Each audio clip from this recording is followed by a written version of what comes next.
President Trump holds a cabinet meeting at the White House, takes questions from reporters. Let's take a look. Do you think he should resign over the fraud scandal in his state? And who should? Tim Walz, over the fraud scandal in his state. Look, I think the man's a grossly incompetent man.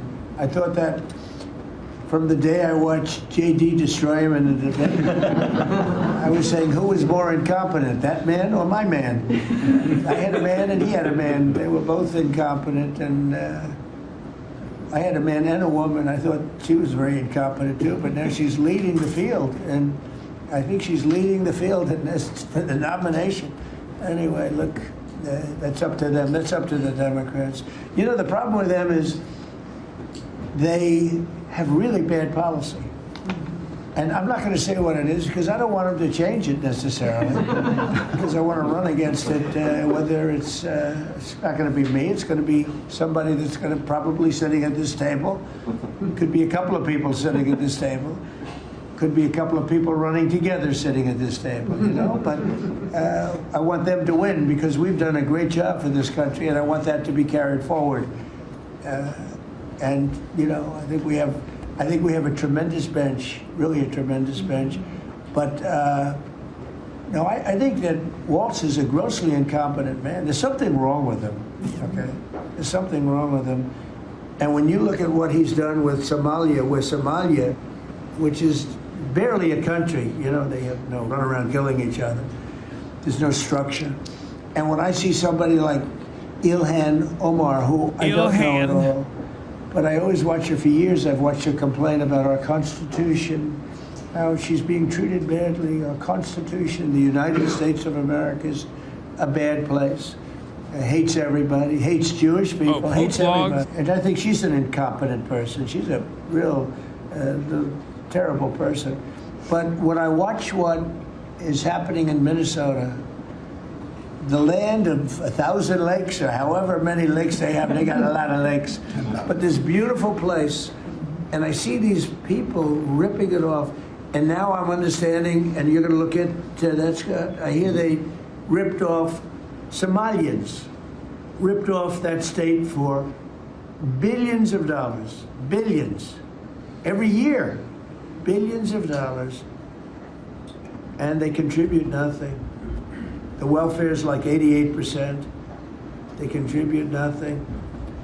I don't want them in our country, I'll be honest with you, okay? Somebody would say, oh, that's not politically correct. I don't care. I don't want them in our country. Their country's no good for a reason. Their country stinks, and we don't want them in our country. I could say that about other countries, too. I can say it about other countries, too. We don't want them to hell. We have to rebuild our country. You know, our country's at a tipping point. We could go bad. We're at a tipping point.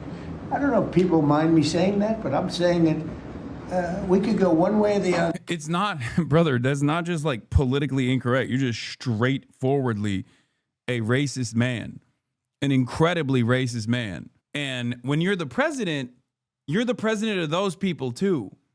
I don't know. Like, this is far beyond like, oh, I don't want to be politically incorrect. We're bringing back like segregationist ass takes. Somali people are doubly cooked because they happen to be both black and Muslim. That's why he's going after him so aggressively. If you're wondering why, racism light wasn't hitting. Yeah, it's the double whammy, dude. That's what it is. And we're going to go the wrong way if we keep taking in garbage into our country. Yeah, I remember in the first Trump tenure when they had to do cleanup for a closed door meeting that Trump had where he was like, I don't want people coming in from shithole countries. And every Republican was like, oh, he doesn't mean that. You got to really stop listening to what Trump is saying. Please stop listening to what Trump is saying. Don't put a lot of emphasis on what Trump is saying. Look at what he's doing. Well, what he was doing was also racist. But like he straight up, like they felt the need at the time to course correct. It's so crazy how far we've come from then, where he just says people are garbage people. Like he just straight up saying people coming from Somalia are garbage people. Ilhan Omar is garbage. She's garbage. Her friends are garbage. These aren't people that work. These aren't people that say, let's go, come on, let's make this place great. These are people that do nothing but complain. They complain. And from where they came from, They got nothing. You know, they came from paradise and they said, this isn't paradise. But when they come from hell and they complain and do nothing but bitch, we don't want them in our country. Let them go back to where they came from and fix it.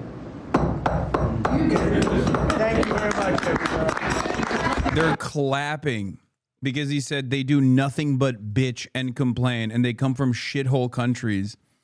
I mean, what do you say to this, man? For the record, make no mistake, like, America is built around people coming from less fortunate backgrounds. You know what I mean? That's like the whole point. And you know what? When we start that, we're going to drive those numbers down so low.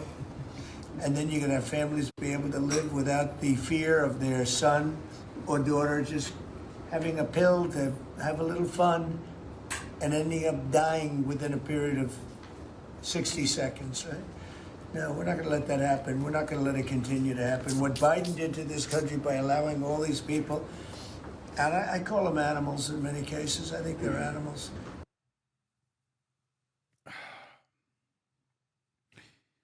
Where do you think this goes? He's just straight up saying, like, immigrants coming from shithole countries are garbage people who are all animals, and we're going to get them the hell out of here. This is just like I don't think at the time Adolf Hitler or Mussolini were as crass, but it's basically the same shit. It's just like somehow, by Hitler, exactly. It's bisexual Adolf Hitler, which is extra crazy because then they get mad when you say this is just Adolf Hitler. This is you're doing straight Hitlerian politics. They're like, how dare you say that? You want us dead. It's like, no, I think you want to kill people and you are killing people and you just want to kill more of the people that you're killing. But this kind of dehumanizing language about entire swaths of the American public that just happen to be non-white, okay? Just happen to be non-white for some reason. So you think half of America is pro-Hitler is the follow-up question here. And my answer is, if they're pro-Trump and this kind of rhetoric, then yeah, they are. The f are we talking about? To come into our country and destroy our country and let all those drugs pour in. Let people just walk across the border like it was nothing. You look at them, a lot of them, you know, you say, oh, let's not discriminate. I'm not talking about color. I'm just talking about you look into the eyes of some of these people. We're smart. And you see a killer. Come on in. Just come on in. 11,888 murderers. Many of them committed more than one murder. He allowed them into our country, totally unvetted, totally unchecked. But he also allowed drugs to come in at record numbers. And hundreds of thousands of people a year died. And we're taking those son of a bitches out, yeah. Thank you so much, Mr. President. Mr. President, Thank you. Finish up. one more, when you talk about affordability, is going forward, are the American people, do you believe, getting impatient with the reforms that you're making? They've talked about it's about. I think they're getting fake news from guys like you. Look, affordability. I will say Trump also sounds like shit, like more like shit than he sounds more shitty than he used to somehow. I don't know. Maybe he's dying. Who knows? Don't get your hopes up, obviously, but. It is a hoax that was started by Democrats who caused the problem of pricing. And they didn't end it. Look, they lost in a landslide. We won every swing state. We won the popular vote. We won everything. You take a look at districts, it was 2,750 to 500, 525. Because that was an affordability problem. We brought it down. Look at energy. Look at the gasoline price. It's like the simplest, and it's the biggest. Because if energy comes down, everything comes down. That's the way it works. We're going to be at 250. You said 199 in some places in the country, right? You said it. I didn't say it. Mm-hmm. And they won't check you. They'll check me. So, I'd like to use your number, 199 a gallon. Affordability is a hoax, but also the problem of the Democrats both lie and say things aren't affordable, but also they made things unaffordable. It's real when the Democrats caused it. It's fake news when you say, I'm responsible for the current situation. And also the current situation is not bad, except for when it is bad, because I need to blame the Democrats. They did it. They did the bad thing. Unthinkable. If you go back a year and a half ago, it's unthinkable. So No, we're bringing the prices down, way down. Beef is coming down now. We've done certain magic, and beef is coming down. But we inherited horrible prices. We inherited really the worst inflation in history. We inherited that. When I came in, that's what he had. And we fixed inflation. And we fixed almost everything, if you want to know the truth, including 8 wars. We got 1 to go, but including 8 wars. But when they always say, I watched today where they have a race going on right now in Tennessee, and this woman goes, affordability, affordability. They're the ones that caused the problem. Oh, by the way, remember that one girl who was like a big Destiny fan and was like shitting on me, but claiming that they were a liberal? I just saw this on my timeline. This is where internet liberals are at a time when like regular ass American liberals are screaming with revolutionary fervor. These internet liberals, on the other hand, who are obviously the Destiny orbiter liberals, this is what they're up to. I tepidly support Trump's actions in D.C. D.C. has one of the highest crime rates of any major city, and the local government has done nothing to stop it. Minors prowl the streets, harass and attack people, and get no consequences because they are kids. D.C. should be beautiful and clean. The best thing that we could do for indigenous people would be to end all tribal land designations and encourage them to relocate plus integrate to modern society, funded by the government. The 2-tier system is horrible for Native people, dooms them to poverty and subjugation. Does she want kids arrested or what? No, that ain't no liberal, that's a hog. No, I'm just saying that is a self-described liberal, an online liberal commentator. So if you find yourself in the throes of liberalism and you're like, oh, what's a really brilliant liberal content creator I can hear from? Just know where you're getting your information from, okay? Like, know who's guiding your worldview. I'm glad they're getting what they voted for. Breaking ICE arrests ramp up Muslim majority Dearborn, Michigan. Any peaceful solution to Israel-Palestine must include Palestinian re-education, probably from some Israelis too, lol. The majority of Palestinians support October 7th, Hamas, the eradication of all Jews in Israel. Yeah, this is the utmost vindication, of course. Another great liberal take from her. Sick. Yeah, she's happy they're arresting Muslims in Dearborn because they didn't vote for Kamala, average centrist. Let's take a look at what my friend Will Menaker on Chapo Trap House said. That was posted by Post Left Watch on December 1st, 2021. Let's hear how Chapo Trap House had addressed this kind of liberalism. Felix, I think another thing at work here is like the fact that like every evil thing, like for instance, like if you're a liberal Zionist, you have to be against the West Bank settlements. And then like as long as Netanyahu's in charge, those are never going to stop. And in fact, they're going to intensify. I think you see a similar dynamic here in Democrats when 2023. Sorry, not 2024. They're confronted with the fact that Arab Americans or Muslim Americans are maybe withholding their vote from Joe Biden. And you see how immediately the Seldowitz jumps out of them. Yeah, they're like, enjoy being in a camp. And I think for the liberals, they need to have a bad right-wing guy carrying this out so they can displace onto that figure the evil things that they secretly want to take place. Absolutely. Like threatening, like for Democrats to be threatening Muslim Americans with deportation under Trump, wink, wink, is just like, they just want Trump to do that for them so they can say, oh, we didn't actually do that. We support Muslims.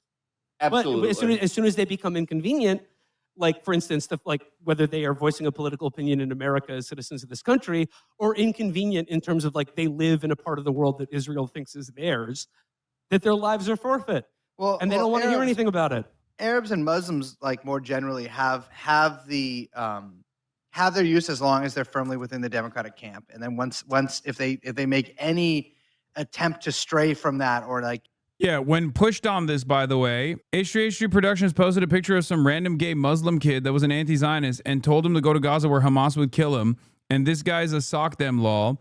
To which he responded with, it really seems like the last 2 months of dealing with Hasan Piker's pro-Hamas and pro-Russia audience has taken a toll on him. He was absolutely wrong to post that. Yeah, he was just pushed into being a racist asshole. Yeah. If only people weren't being pro-Russia, pro-Hamas. Or any advocacy for anything but like... We need like an ethno-nationalist threatening to like ethnically cleanse the country to keep everyone in line. Yeah, and to keep the liberal side, to keep our good minorities in the tent, pitching for us because that threat of being, you know, even more egregiously victimized or oppressed is just held over their head. Not actually listening to them or doing anything that would actually win their vote. But no, like they need to be disciplined with the threat, whether it's Netanyahu in Israel or Trump in America. Well, I mean, and like the simple calculation that the White House has made, which, you know, maybe makes sense for them, right? Is that there is a much more moneyed and influential block of voters, and those are people who are pro-Israel, whether they're mostly on the Democratic side, Jewish or Christian, that compared to the Muslim lobby and the Muslim voting bloc is completely outweighs them. Yeah. There was no reports of any Arab being arrested. Sadly, one undocumented Hispanic person was, but centrist Democrats are now cheering ICE because in their fantasy, it is their instrument of vengeance against those that rejected the candidate who went out of their way to alienate Dearborn. Remember, the Biden-Harris administration didn't just send $20 billion to Israel for the genocide. She also sent Bill Clinton and Richie Torres to Michigan to insult the people upset over the mass murder in Gaza. The prices were way high. We're bringing the prices down. But they're like scam artists. You know, they're I call them con men and women. They come out, they say affordability, like, oh, I see prices. We're going to get prices down still further. But we brought them down from the prices they cost. Yeah, Democrats made up the affordability crisis. It's not real.